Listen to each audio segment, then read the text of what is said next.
one of the complicated joint that we have in our body, which is having like a lots of mobility, lots of issues are there involving this particular joint. That is why we see that these particular joints are many times given in exam questions. Now, before that we also have studied this particular joints on different areas like general joint architecture, etc. We talked about it. Now, what we are going to talk out here is that this particular joint, knee joint, have got few factors to consider. Now, this particular knee joint has an architecture, we call them as bony architecture. We call them as like the bones which is making this particular joint to form, which is known as articular bones. Now, once you have this articular bones, then we understand that involving this particular articular bones, we have this joint which is synovial variety, has a basic architecture. We have a capsule inside to it, we call them a synovial capsule. Outside to it, it has a wrapper, we call them as the sheath which is covering here, we call them as fibrous capsule. So, there are two capsules are there which is basically holding this particular fluid inside and all the content or cavity of the joint inside. Now, outside to it we have ligaments which is binding this particular joint, they keep in positions whenever the movements are there, whenever stress is there, we have this different form of ligaments is there. And then outside to that particular ligaments we have the muscles and we have these neighbor structures which is holding this particular joints, like it has like a deep fascias, superficial fascias and as well as muscles which are holding this. Now, with this particular joint, knee joint, which is a highly mobile joint, we have a weight bearing part which is existing on this particular joint as well, and this particular joint is relatively weak compared to this particular other joints. This is a weak joint, we cannot call it like a very strong joint because this particular joint undergoes a lot of stresses and has a lot of like medical issues involving this particular joint. So, this is not a very strong immune joint. So, we have a lot of clinical problem based on this particular joint we have. So, if you look into this particular bones which are coming into this forming of this particular joint, we have this femur which you have learned yesterday or before that as well. It has like lower end of the femur which is expanded, we call them as condyles, and in the upper end of the tibia which is also equally reciprocally dilated, we call them as condyles of the tibia. So, these condyles of the tibia and the femur, they are coming together in between and holding this particular joint inside.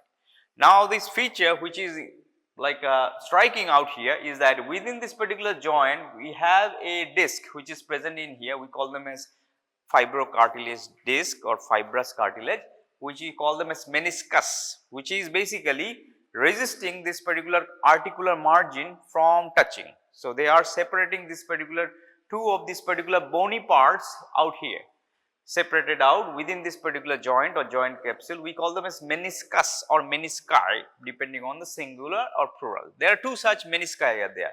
One is placed on the lateral side, other is placed on the medial side. We call them as medial menisci and lateral menisci. Now, above that we see that there is a kind of blue lining over there. These are cartilages, we call them as hyaline cartilage or like which is present on these articular surfaces of this particular bone. This is equally present in this particular condyles of the femur and condyles of the tibia. So, these two elements are there which is making this.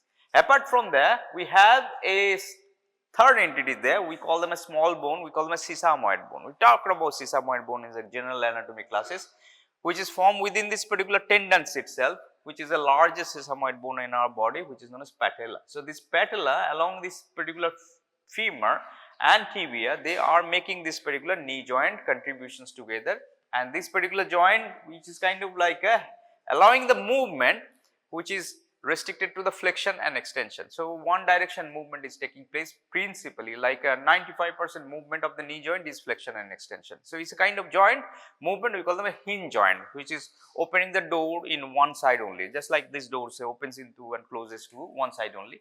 So, this is a hinge kind of joint which is principally holding this particular movement, flexion and extension. Apart from that, there is a little bit rolling or gliding takes place as we are doing different maneuvers like sliding or something is going on. We call them sliding, gliding, also known as rolling. Very little rotation can be accommodated if it is required, like if it is required we can have this particular rotation depending on this movement, rotation which is very restricted and very limited rotations is there. But principally, as I am saying, this is a hinge variety of joint and allowing this movement which is present in here flexion and extension of the knee joint, and there are muscles which are involving in this, there are nerves which are moving those muscles to have this particular movement. So, having known this particular architecture, we are going to talk about this particular bone articulations which are forming this particular joint. So, it has two basically joint, right side left side joint and in the midline joint. So, we call these as the three articular bones which is present, right side and left side, femur and tibial condyles, they are making this two joint part of this particular knee joint. Along with that, we in front of this femur, we have this sesamoid bone patella, which is also contributing to this particular joint. But largely, when we talk about knee joint, we actually refer to this joint which is taking place between the femur and the tibia. So, these two bones are there, or these two joints are there, two femoropatellar articulations, that means condyles of the femur, condyles of the tibia, they are making this particular contributions which is present, and a third contribution is there between the patella and this particular femur, we call them as femoropatellar articulations. So, these together making this particular joint which is present in here. Now, no point the fibula is a part of this joint. So, fibula is outside this particular point. That is like a commonly given an MCQ, like joints which are contributing or participating in knee joint formations, or bones which are participating in knee joint formations. The choices will be there, and as well as this fibula will be there, which is need to be striked out, as fibula has no role whatsoever in knee joint. Now, coming to this particular joint, as we have this particular joint, we have the skeleton of the bone which is having there. Then we have this particular factors which is reinforcing this joint. So, if we have this particular bone standing on each other, we need to bind this particular joint. So, we need something to group this particular joint together whenever we are making a movement. So, stabilizing factors which are involving out here. Now, the prime stabilizing factors out here is that the muscles which are present around. So, remember that. We have these ligaments, we have this particular capsules which is binding it, but the prime thing which is holding these is that around this knee joint, the muscles which are present. If we have weak muscles, we cannot have this particular joint stabilized, no matter how strong ligaments we have. So, the prime thing out here is that muscles. What muscles? That we have exposed previous days. Those muscles which are present in the front of the leg region, those muscles that is present in the back side of the leg region, like hamstring muscle back of the leg, which we are going to learn and see in subsequent classes. But today we have seen this particular muscle in the front of this particular thigh region, like those quadriceps, vasti, medialis, lateralis, intermedius, rectus femoris. Those are the things anteriorly they are reinforcing. They are making a tendon which are known as quadriceps tendon. So, quadriceps, that means 4 of the muscle tendon heads, they are coming, making a common tendon, we call them as quadriceps femoris, and within this quadriceps femoris there is a bone that is seated, we call them as patella. So, this anterior reinforcements of the joint is coming from this particular anterior muscles, they are present. Similar to it, likewise back side of the knee in the popliteal region as well, we have muscles which are holding this joint on the posterior side. So, the prime reinforcement of this particular element is coming from this muscles which are present in here. This one we have dissected out. This is the tendon which you are referring here, quadriceps tendon, which is ending on the patella. After this patella, we see that there is an extension of this quadriceps tendon going down to end in the front of the tibia. We call them as patella ligament. So, this patella ligament, quadriceps ligament which is present in the anterior part, they are highly important for holding this. Along with that, they are this particular this particular ligament is fanning out laterally and medially. This particular fanning out of this particular ligament medial and laterally, we call them as retinaculus or retinaculum strength. So, this particular ligament which is holding in this sides, we call them as retinaculum or retinacular fibers. They are also fanning out medially laterally around this particular knee joint and binding this particular knee joint externally to give this particular support. So, this is what we call them as the stability of the strength which is surrounding the muscles, tendons they are giving in the front side. So, that you have to keep in mind. So, whenever you are going to see, the questions will be coming, there is articular factors which is related to the knee joint that you are going to mention. Out here there will be stabilizing factors, there is a separate 4 number questions are given. So, you have to mention about the stabilizing factor, the number 1 factor which is related to the surrounding muscles and muscle tendons, and how these muscle tendons are there. 4 of them are anteriorly placed, and the quadriceps and the hamstring muscle they are present on the back side. 4 of these quadriceps they are making this particular retinacula that on the sides, lateral and medial retinaculum, which is fanning out, they are also need to be mentioned little bit about. The second stabilizing factor for this is the ligaments. The ligaments which is present within this, they are outside to this particular joint capsule. The ligaments of the knee joint are of two varieties. There are two varieties of the ligaments which we are going to discuss. Some of the ligaments are present inside the capsule. We call them as intra-capsular ligaments. So, we have the joint capsule there. Inside to this particular capsules of the knee joint, we have a ligament existing, which is kind of like a very significant for this joint. So, we have ligaments which can be classified of two types. We call them as intra and extra-capsular ligaments. So, if we have to extend this particular ligaments out here, we have to subclassify. We call this as intra-capsular ligament and extra-capsular ligament. So, these two entities that we are going to talk in subsequent part also need to be emphasized. So, these capsules of knee joint that we are going to talk next on, and then we are going to talk about the synovial membrane which is related to it. Then we are moving into the ligaments which are important to us for holding this particular joint in position. Now, this particular joint has a stable position. So, you have to know when this particular joint is weak in positions, when this particular joint is like a strong in positions. As I am standing, this is the strongest positions of the joint which is extended fully. We have this particular weight transmitted on it. Now, any point whenever you have a bend, that particular joint makes this joint as vulnerable for injuries. So, any degree of the bending of this particular joint or any degree of flexion makes this joint weak. That is why the sports person are prone to have injury. The moment they start moving, they have to bend it. The moment they bend it, the joint stability is compromised, and the moment it is compromised, is prone to have injuries, to this muscle, prone to have injuries to this particular ligaments, capsules, etc., etc. Right. So, that is why the proper conditioning of this joint is very important for the athletes. They have to have very strong knee muscles to have this particular joint stabilized for the athletes. So, if you are landing up into the sports medicine discipline or dealing with this particular physiotherapeutic medicines or physical medicine department, that this particular joint exercise you have to advise for the like a sports person, sports athletes. Then this particular conditioning of the joint matters the most for this long run of this individual for the sports person.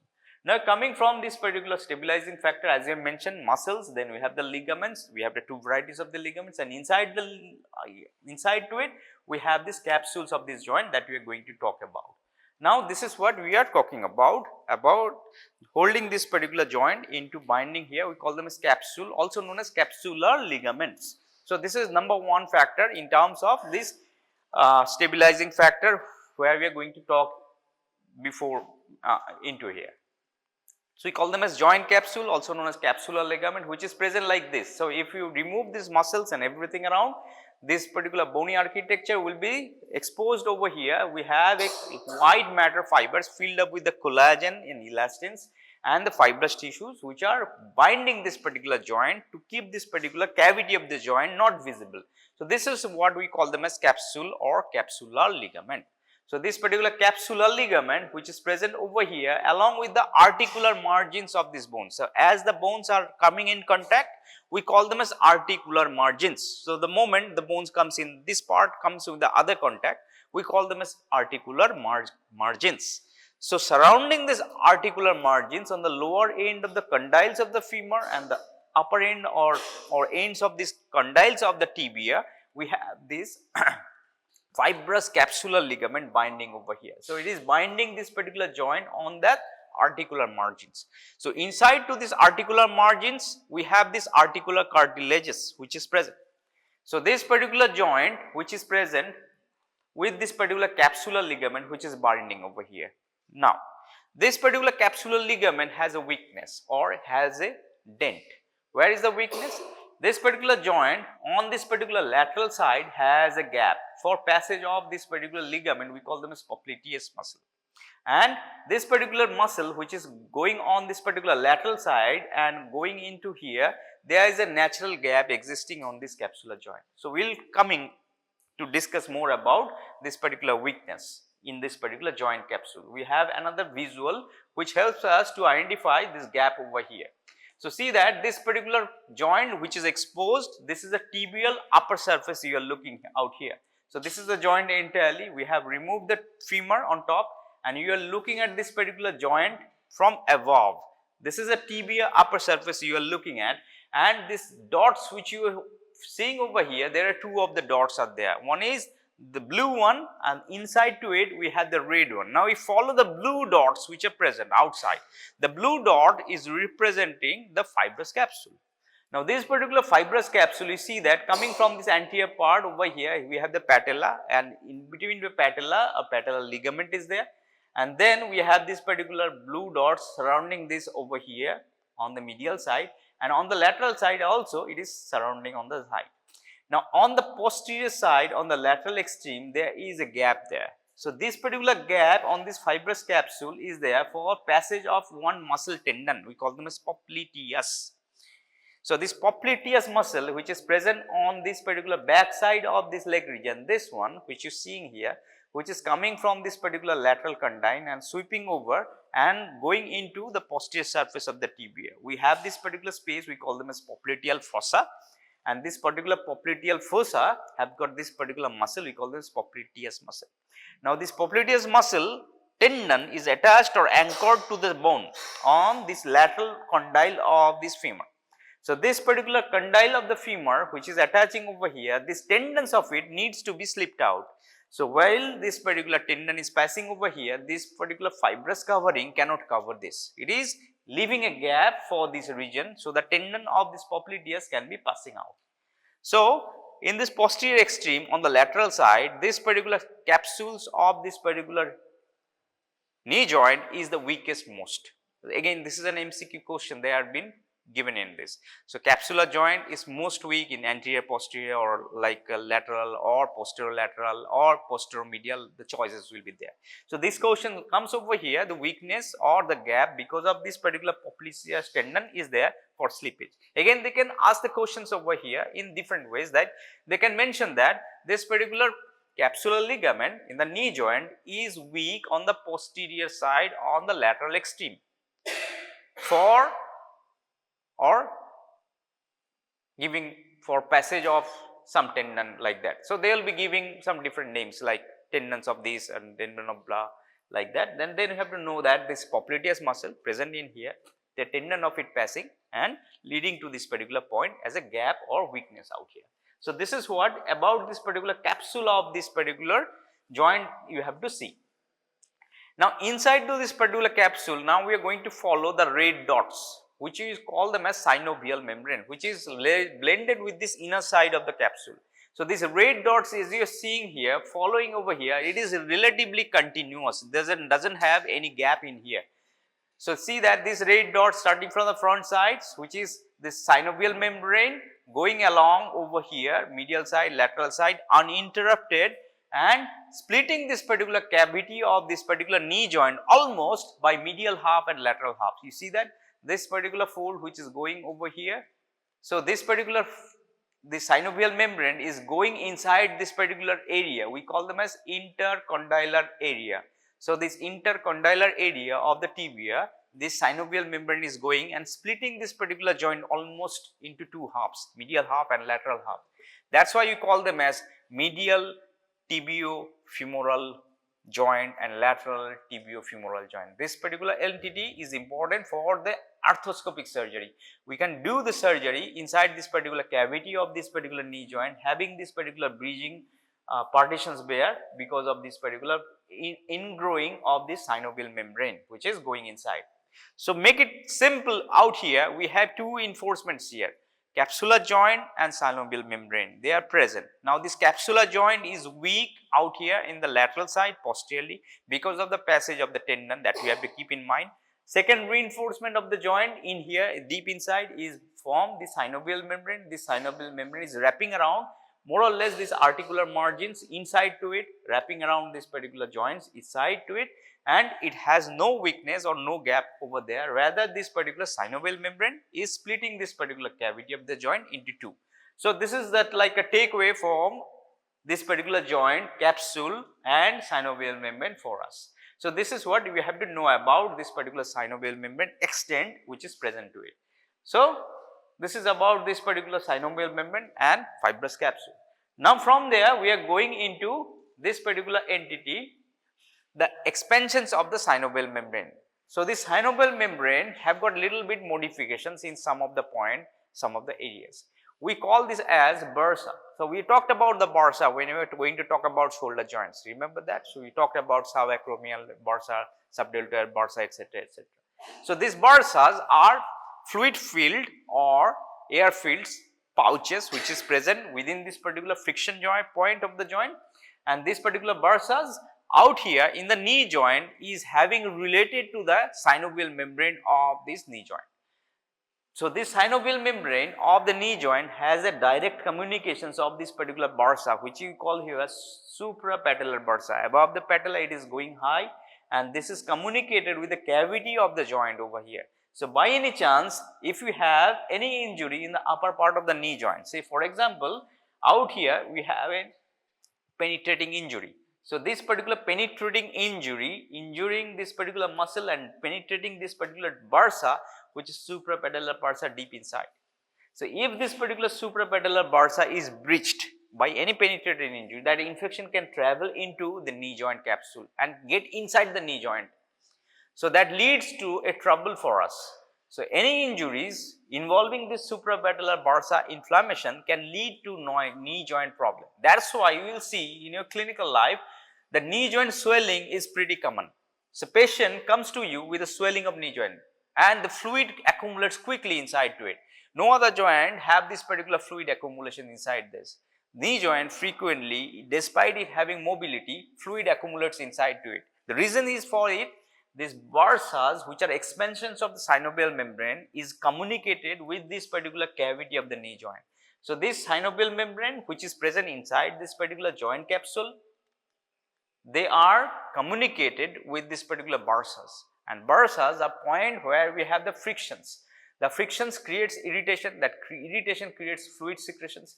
The bursas may be penetrated by infection that create fluid accumulation, and those fluid accumulation quickly gets inside the cavity of the knee joint, and many a times we have to put a syringe to drain the fluid out of the knee joint. We call them as aspiration of the knee joint, which is quite common.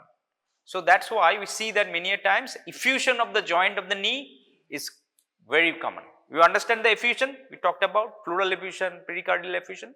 So, effusion of the knee joint, that means fluid accumulating inside this knee joint capsule or cavity of the knee joint. So, this thing clinical element is important for us. Again, it will be coming next day when you are going to decode the clinical problem related to the knee joints. So, this is about this membrane, synovial membrane and the fibrous covering which is present here.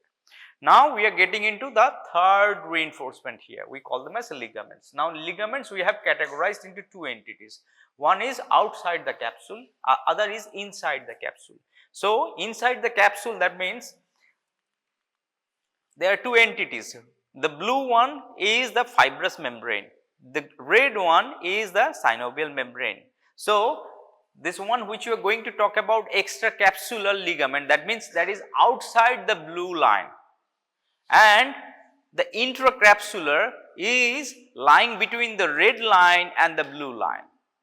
So, they are intra-capsular but extra-synovial.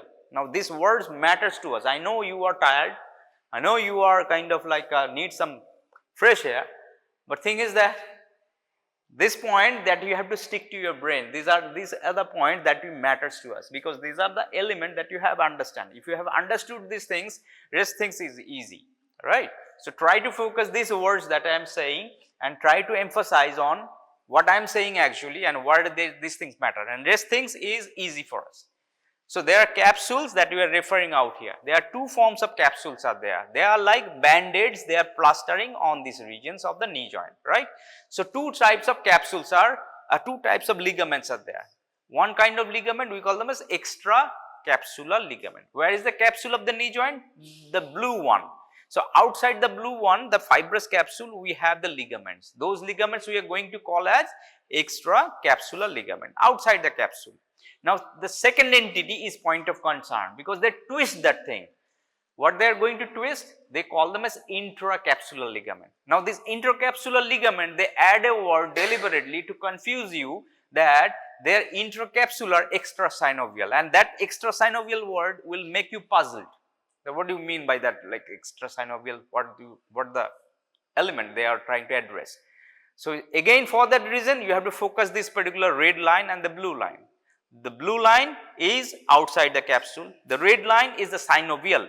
That means between the red line and this blue line we have a narrow potential space. On that space there is existence of some ligaments. That is why they are known as intra-capsular, and trickily they are saying extra-synovial, and extra-synovial word makes us puzzled. During that time we cannot comprehend what I do not understand those things, and you will feeling like I do not know, but you know that thing, but they are confusing with the terms, right. So, that is why I emphasize on these areas what they are talking about. This is the plain and simple thing about the capsular ligaments or outside or extra-capsular ligament. They are having no issues with this extra-capsular. There are number of the extra-capsular ligament they are on different directions. Anteriorly they are present, laterally they are present, medially they are present, posteriorly they are present. So, they are present on all directions of the knee joint capsules. Anteriorly they are present as patellar ligament or ligamentum patelli. Posteriorly they are present in these forms, arcuate and oblique popliteal. So, they are on the reverse side of this patellar ligament, and medially and laterally we call them as collateral, medial collateral, lateral collateral. If you call them as medial collateral, we have the bone medially present as tibia. So, tibial collateral or also known as medial collateral. Lateral collateral also known as fibular collateral. By the words they are mixing up with these different terms. So, these are the 5 extra-capsular ligament that we are going to learn today. Anteriorly we have this ligament, we call them as ligamentum patelli. We are going to talk about the ligamentum patelli first. So, we see that the quadriceps tendon, we have seen that. The quadriceps tendon ends into which bone? The patella. Now, the patella, beyond the patella, that farther extension goes on. It is not stopping there, it is going farther down. From this lower end of the patella, it is ending on this particular bone, we call them as tibial tuberosity. Tibial tuberosity is front side bony elevation here. So, between this particular lower end of this particular patella to this particular tibial tuberosity, where this particular pointer is there, in between them we have a strip of this ligament there. We call them as patellar ligament, also known as ligamentum patelli. Now, this ligamentum patellar ligament are of utmost importance for us, because this ligamentum patelli, we have to do a clinical examination or neurological examination. We call them as patella tap. In physiology, you are going to exercise that. You have to demonstrate that. They tapped on the patella, there will be contractions of this quadriceps muscle, and the kicking of the knee will be there. So, that is known as the knee jerk test or knee jerk reflex test. So, knee jerk reflex test is tested on this ligamentum patelli. And what do you mean by ligamentum patelli? It is an extension beyond this patella of the quadriceps tendon, which is extending between the lower end of this patella to the bony point, we call them as tibial tuberosity. So, you have to feel that particular element, you have to strike on that, and you have to see or elicit the knee jerk test. So, that particular element will be there, which is present in here.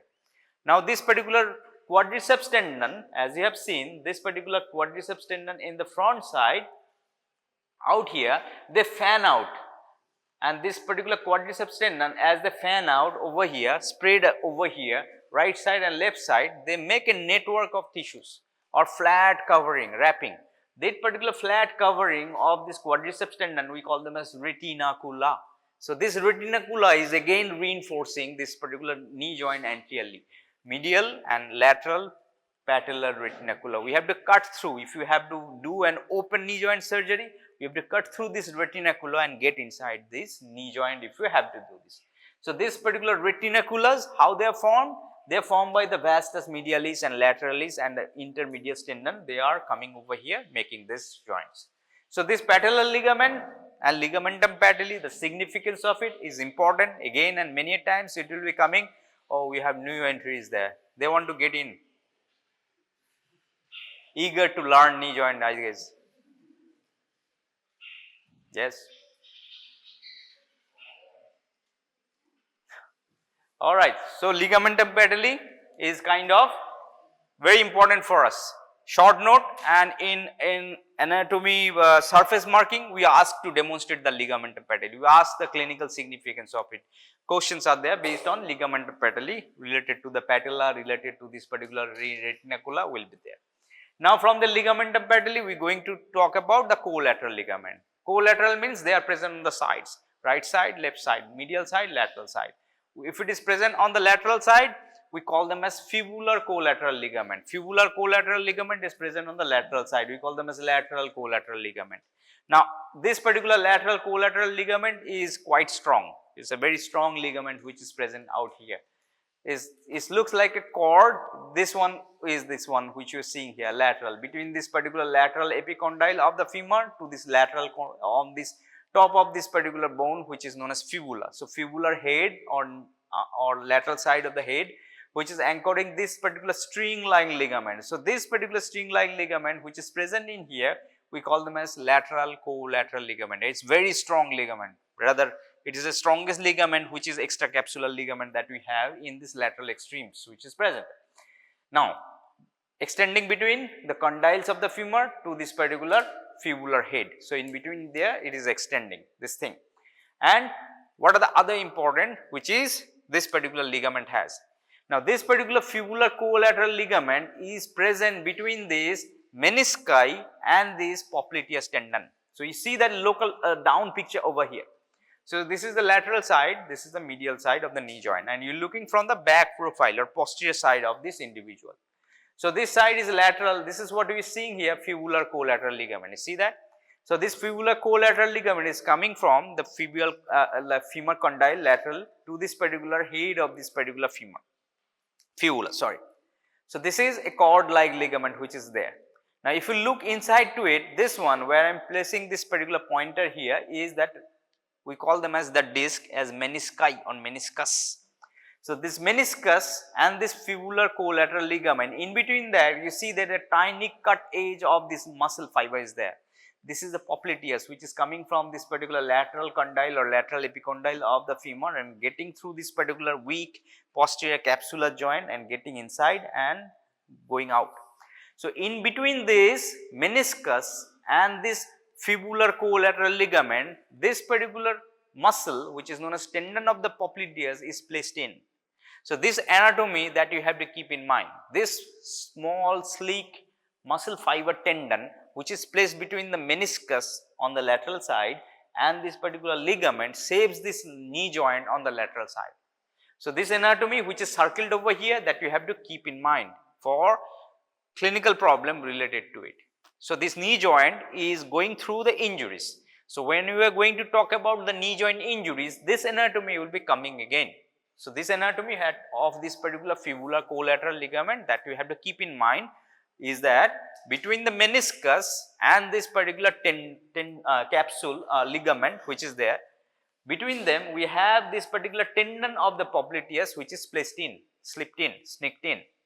So, this is an important anatomical fact that we have to know, and the significance of it will be revealed when you are going to talk about the knee joint injury. In the next class we are going to talk about. So, this up to this we have to keep in mind about the lateral collateral ligament. So, it is in simple words, lateral collateral ligament is also known as fibular collateral ligament.